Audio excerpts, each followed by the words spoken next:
to some of our bigger donors, and they went to the Gates Foundation, and I'm not a big donor, but I do my best. And they said, we have this one particular project that we think you will relate to, and it is based on women-run households. So in Ethiopia, there are many women who their husband has died or run off or whatever it is, and they may have 6 children, and they may have a sister, they may have a father. They usually have about 10 people in their household that they are responsible for. The women often don't own land because in the past, all the land has reverted back to the husband's family if he dies or runs off. They've changed that now, but it's a recent change. Here I am, I'm at the project where they're building the wall. It's really exciting. So they came to me and they said, we want to do a project to help these women get through the drought. And one of the really horrible effects of the drought had been that if you're a woman and you don't have a large plot of land, or a man for that matter, your wealth is expressed in your livestock, basically. That's your bank account. That's probably your main source of food, of income, of everything. And the livestock literally had nothing to eat. They were so weakened by their lack of food and their lack of water that they were susceptible to parasites and all kinds of things that they had never had to deal with before. So almost all the cattle died, and then the goats started to die. So OXFAM came up with a plan where every week we had a schedule, and women-run households were identified as being the most vulnerable. They didn't have a farm to fall back on. They didn't have produce that they were growing to fall back on and feed their children. They had goat's milk to feed their children. So we needed to keep the goats alive. So there was a schedule, and each day you would have, this group of families gets to come on Tuesday, and this group gets to come on Wednesday. The goats would be fed, they'd be watered, and they'd be seen by a vet. So if they had parasites, they'd be medicated. Then we also brought in a special breeding type of goat to diversify because they were all inbred. And we actually saw some breeding goats when we were there, and they were actually breeding, which was a little stunning. But so we've been now working at this project for about a year and a half, and it's been such a tremendous, tremendous success that these women have been able to, A, feed their children with the goat's milk from their goats. B, they produce so many goat babies that they can sell them at the market. They actually have an income. And because of this group of women-run households who were previously kind of slightly shunned because they didn't have a man in their family, they have been able to create a voice within their community. And we do what we always do, which is we kind of try to have a semi-private meeting with the women, and we said, tell us what your issues are, tell us what your needs are.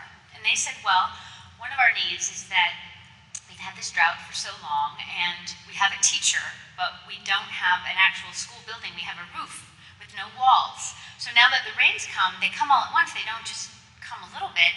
Everything is ruined and everything gets wet. We were like, okay, number 1, 4 walls for the school. It's exciting, but they would never be able to ask for that if we hadn't been able to get them through the drought. Like, people were actually, losing their children.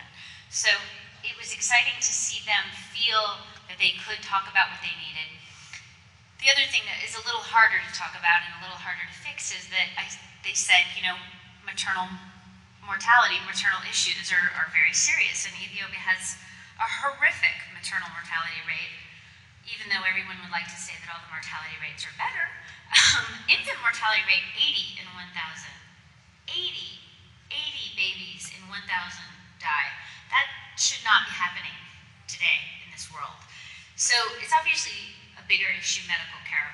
I said to them, what is the situation here? I see you up working on this mountain with your babies on your back. What would happen, if you were pregnant? And they said, oh, we would be up there working.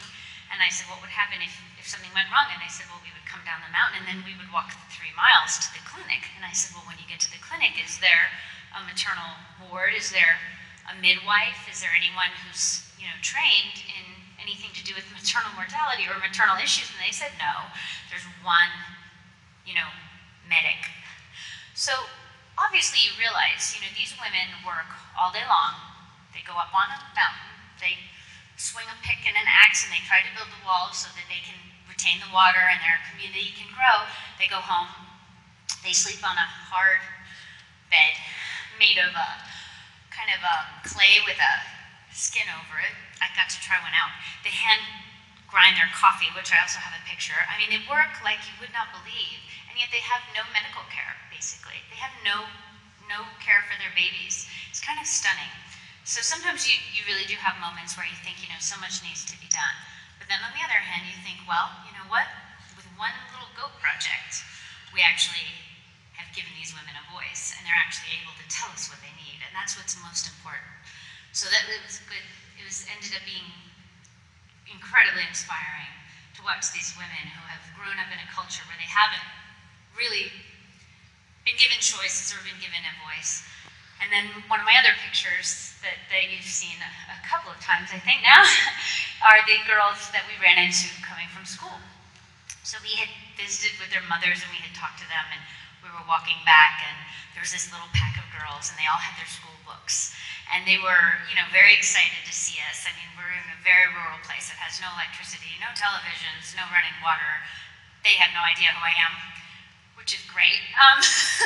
So they were, kind of embarrassed and giggly, and I said, I'd like to see your school pics. I think there's a picture. Here's the girl who I got to show, finally, her writing to, because they're very shy. And in her school book, she was learning to write English. And I was just so amazed by that. There's no reason for her to think that she's going to leave her community necessarily, and yet she's learning to write English so that she can help, so that she can go and do something and make things change. And I was just incredibly inspired, and again, it just showed me that the youth are the way, and I think all of you here know that. That's right.